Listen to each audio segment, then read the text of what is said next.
ત્યારે આપણે 7:30 સવાર ચર્ચા રાખી છે. સવારના પ્રવચન રહેશે 8:30 થી 9:30. અત્યારે ચર્ચાનો ટાઈમ છે. કોઈ ભાઈઓ બહેનોને પ્રશ્ન કરવો હોય તો કરી શકે છે.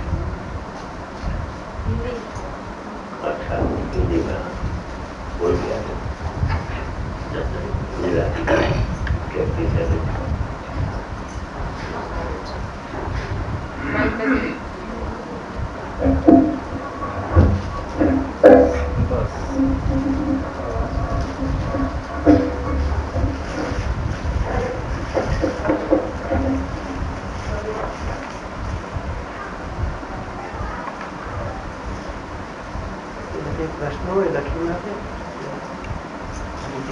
किसी का कुछ प्रश्न हो, किसी को कुछ प्रश्न पूछना हो तो पूछे, तो वो लिख के दे दे, अथवा बोलना चाहे तो बोलो.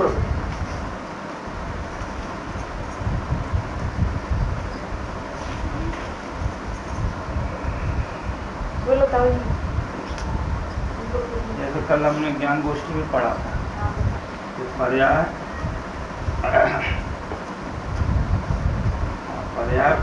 में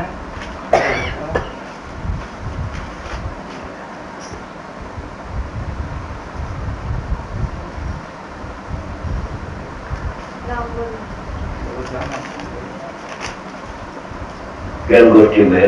हाँ, ज्ञान गोष्ठी पर्याय मैं खड़े हो, पर्याय के समूह खड़े होकर ऐसा कुछ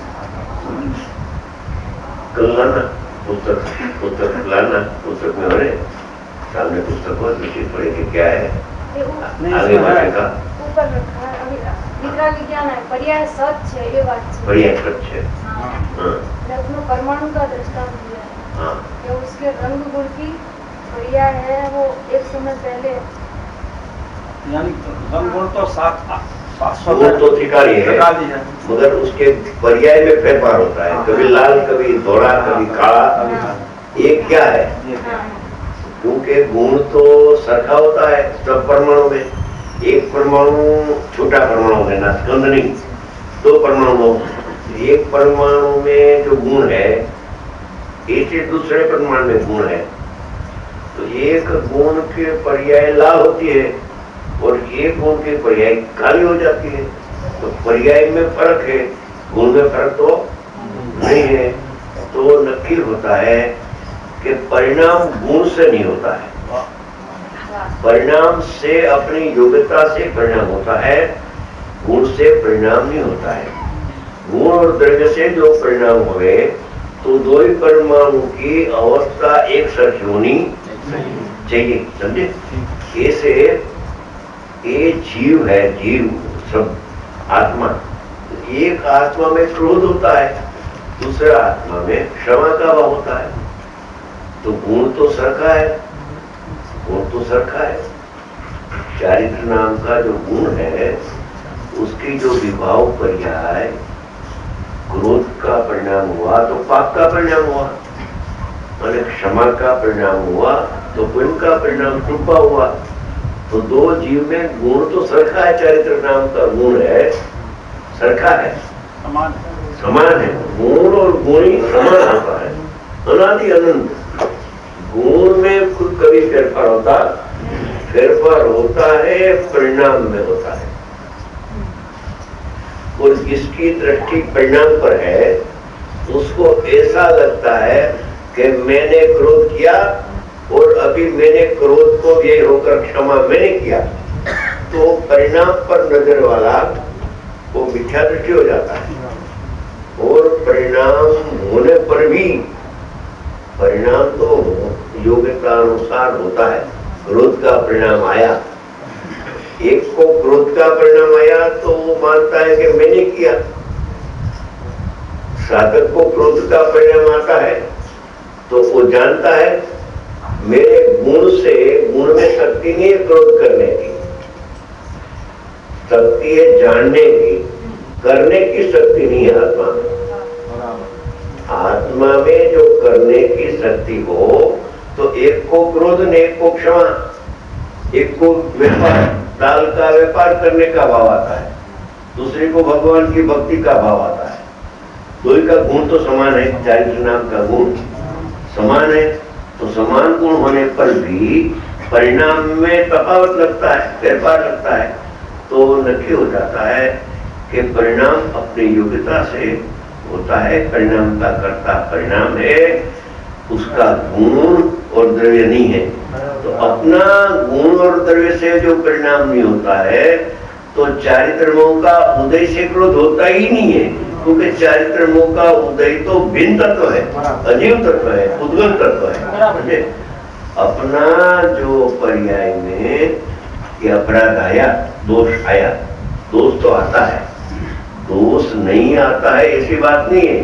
दोष आने पर भी आत्मा निर्दोष रहता है। क्या कहा? पर्याय में दोष आने पर भी भगवान आत्मा तीनों काल निर्दोष ही रहता है। अभी परिणाम के अंदर दोष चालू रहता है, इसका कारण क्या है? परिणाम का दोष टलकर परिणाम में निर्दोषता क्यों नहीं आती है? ये प्रश्न होता है कि नहीं है? ये प्रश्न होता है? तो ये दोष, मिथ्यात्व का दोष, अज्ञान का दोष, अनंतानुमति, क्रोध, मान, माया का लोभ चालू क्यों रहता है अनंत काल से? क्योंकि वो तो विभाव है, और विभाव तो टले तो संवर प्रकट हुए तो सुख प्रकट हुए। सबको सुख चाहिए, दुख को तो कोई इच्छा नहीं है। तो इसका कारण दोष की परंपरा टूटती क्यों नहीं है? कि दोष को करने वाला आत्मा नहीं होने पर भी दोष को करने वाला मैं हूं, वही दोष है। मैं दोष को जानने वाला हूं तो दोष टल जाएगा।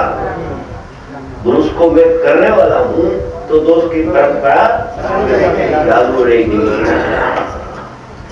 इसका अर्थ ये है कि परिणाम का कर्ता परिणाम है, उसकी दृष्टि नजर करता गैक पर आ जाती है।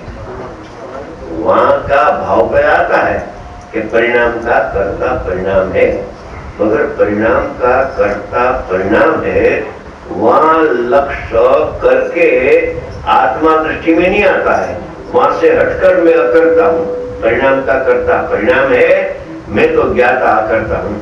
तो परिणाम की कर्तृत्व बुद्धि छूट जाती है, तो परिणाम में पलटा जाता है। मिथ्यात्व की जगह पर सम्यक दर्शन होता है, और अनंतानुमति कसाय की जगह पर स्वरूपाचरण चारित्र प्रकट हो जाता है, और दुख की जगह पर थोड़ा अतिद्रिय आनंद प्रकट थोड़ा आता है, ज्यादा नहीं आता है। ज्यादा तो जब अंदर में जम जावे ने, चारित्र दशा आ जावे ने, तब पूर्ण आनंद आता है। दोष की परंपरा का कारण क्या है? कि मैं दोषित हूं, मैं निर्दोष हूं, और परिणाम में दोष आता है। मेरा स्वभाव नहीं हो तो विभाव है, मेरा कर्तव्य नहीं है।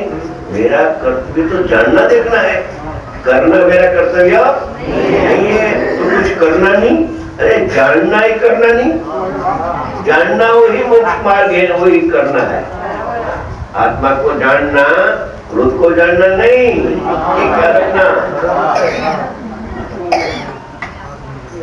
क्रोध होता है, उसका लक्ष्य छोड़कर क्रोध से भिन्न ज्ञानानंद परमात्मा जीव तत्व विराजमान है। आश्रव तत्व विद्यमान है, तब भी जीव विद्यमान है। आश्रव अशुद्ध है, जीव शुद्ध है। कभी के आश्रव उत्पन्न होता है तभी। कैसा आश्रव? मिथ्यात्व का आश्रव जब होता है तभी जीव शुद्ध रहता है। तो मैं शुद्ध हूँ, मैं अशुद्ध नहीं हूँ, तो अशुद्ध टल कर पर्याय शुद्ध हो जाती है। आत्मा एक है, उसका पड़खा दो है, एक सामान्य ने एक विशेष। सामान्य को द्रव्य कहा जाता है, ध्रुव, और विशेष को उत्पाद पर्याय कहा। पर्याय में दोष आता है और पर्याय में दोष टल जाता है। और दोष टलता क्यों नहीं है? कि दोष को करने वाला मैं हूँ, तो दोष की परंपरा। तो आगे आगे किसको आगे आगे किसको? बहुत बढ़िया। अब आगे पीछे वाला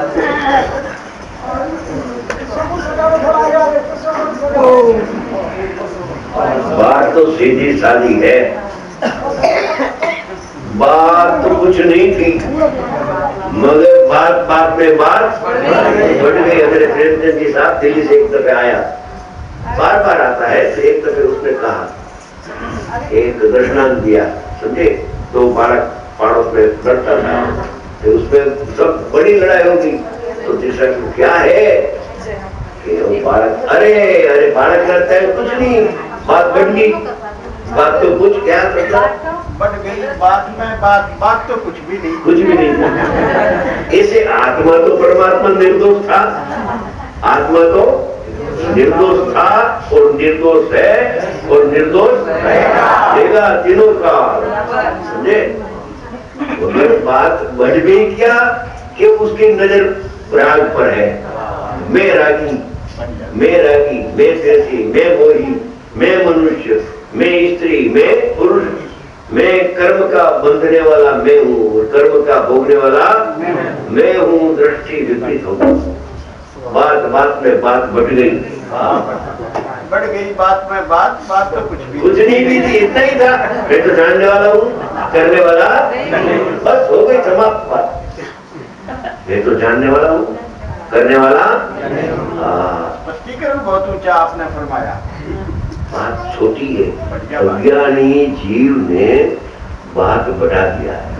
आत्मा का तो भान नहीं उसको, और उसी का व्याख्या आ गई कि साधक को भी निश्चय के साथ व्यवहार आता है, निश्चय के साथ व्यवहार आता है, देवगुरु शास्त्र के सिद्धांत का भाव आता है, करता नहीं है, ध्यान रखना, वो ध्यान रखना, करने का भूत निकालने की बात है।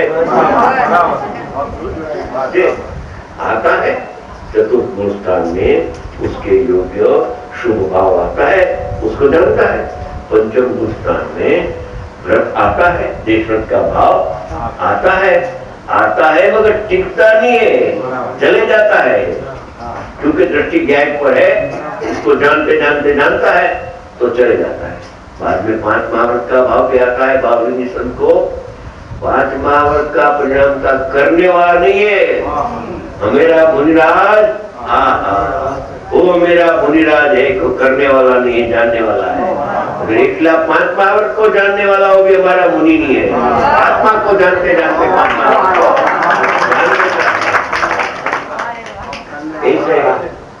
ऐसे ही मुनिवर देखे वन में जाके, मुनि दशा की बात है।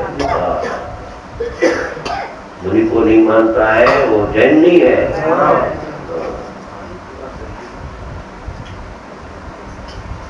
गुरुदेव फरमाते थे एक दफे, मुनि किसने कहिए, जेने गण धर का नमस्कार झेलवानी सामर्थ्य। हालता चालता सीधे वितरा की मूर्ति है। मुनिराज तो वितरा की प्रतिमा है।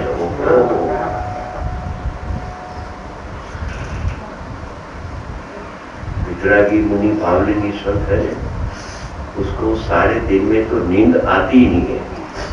रात्रि का पाछला पूरे 19 सेकंड की ऊंघ आती है। 1 सेकंड जो ऊंघा जाए प्रमाद तो मुनि पद रहता नहीं। ऐसी बात है। बाई की स्थिति अंदर की तो सदुपयोग तो अलौकिक बात है। ऐसी बात है भैया, सावधान दशा, प्रमाद दशा नहीं है। प्रमाद तो पाप है, प्रमाद तो पाप है, अप्रमद दशा धर्म है। और थोड़ा सावधानी हो जाए मन में तो पुण्य है। पुण्य है, पुण्य तत्व किसके पास है? पुण्य तत्व भी है ना, समर तत्व भी है। मगर पुण्य आता है तो निर्जरा के लिए आता है, बंद के लिए आता नहीं है। रहस्य कि पुण्य का मालिक नहीं है, इसलिए वो निर्जरा हो जाती है। अज्ञानी पुण्य का स्वामी बन जाता है कि मैंने मंदिर बंधाया, अच्छा तेरे बंधाया, मैंने दान दिया, वो स्वामी बन गया, तो उससे कर्म का बंध हो जाता है। निर्जरा नहीं होती है, और उन पाप का परिणाम तो चतुर्थ गुण स्थान पर आता है। चक्रवर्ती को भी आता है कि नहीं? पाप का परिणाम आता है। फिर पाप का परिणाम से बंध नहीं होता है निर्जरा होती, अल्पबंध होता है वो गौण है, अल्पबंध होता है वो बात गौण है। अनंत संसार का कारण ऐसा कर्म बंध निमित्त रूपे नहीं आता है, उपादान में तो भाव आता ही नहीं है। निमित्त में नहीं आता है इसका क्या? यानी जो पाप का परिणाम आता है, ज्ञानी को भी उसको एकताली कर्म की प्रकृति का बंध होता नहीं है, अल्प बंध होता है जो अल्प संसार का निमित्त कारण है। और उपादान में भी ऐसी योग्यता है कि ज्यादा कर्म की स्थिति नहीं बंधे, ऐसा ही परिणाम आ जाता है, ऐसा निमित्त नैमित्तिक संबंध बनता है। उसका भी उससे रहित ज्ञाता है, निमित्त नैमित्तिक संबंध भी मेरे में नहीं है, मेरा ज्ञान का ज्ञेय है, कर्ता का कर्म, ऐसी बात है।